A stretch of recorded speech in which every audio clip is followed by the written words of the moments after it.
Hi, my name is Noor Hawila. Today I will be presenting a recent project I worked on titled Bayesian Analysis of Interrater and Intrarater Reliability with Multilevel Data.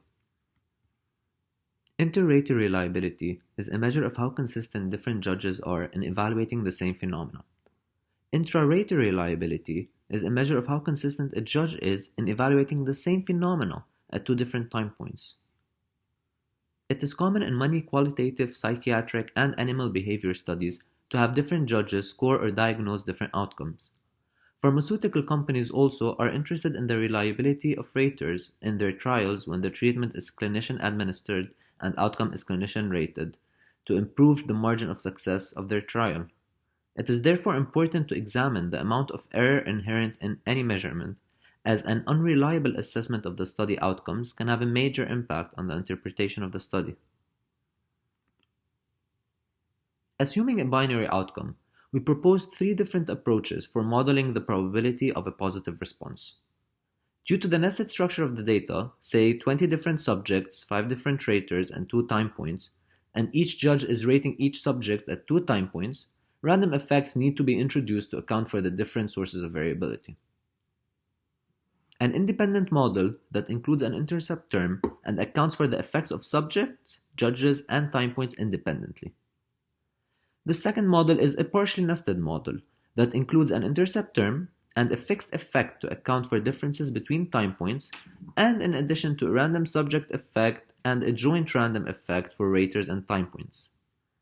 Finally, we have a fully nested model that includes a flexible fixed effects term in addition to random effects for subject, a joint random effect for subject and rater, and a joint random effect for subject-rater time combinations.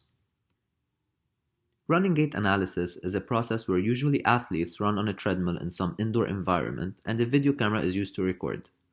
A number of raters then score several variables, including foot strike at initial contact, knee flexion angle at initial contact, and knee center position mid-stance, among others, as many runners are not aware of subtleties like how hard their feet hit the ground or the angle of their hips, knees, and ankles when they run.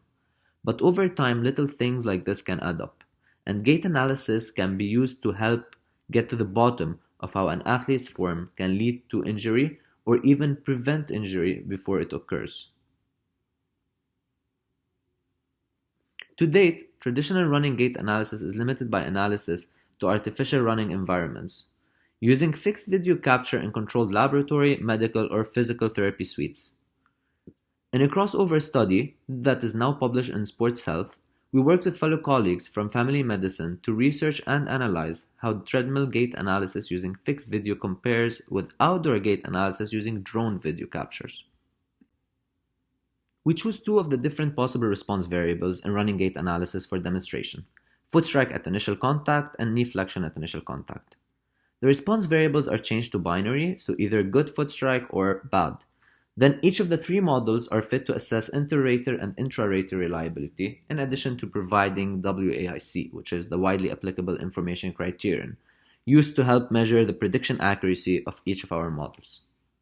We deploy a Bayesian approach, and the models are fit using STAN. Priors are assigned to the different model parameters. Analyzing foot strike at initial contact, we see that all three models observe moderate interrater reliability and intrarater reliability, although the measure is slightly smaller for the fully nested model. The independent and partially nested models seem to have very similar AIC, but as the model gets more complex, the predictive accuracy seems to decrease. Analyzing now knee flexion at initial contact, we see that all three models give very weak interrater reliability. For intrarater reliability, on the other hand, the independent model shows a poor negative reliability, whereas the partially and fully nested models give a small positive reliability. We can see from this small demonstration that the analysis of reliability is not robust to the specified model structure, so careful examination of the data needs to be done to decide on a model and also to choose the appropriate priors before the model is fit. I would like to thank my mentor and collaborator on this project, Dr. Arthur Berg, and a big thank you for the organizers of this exhibition.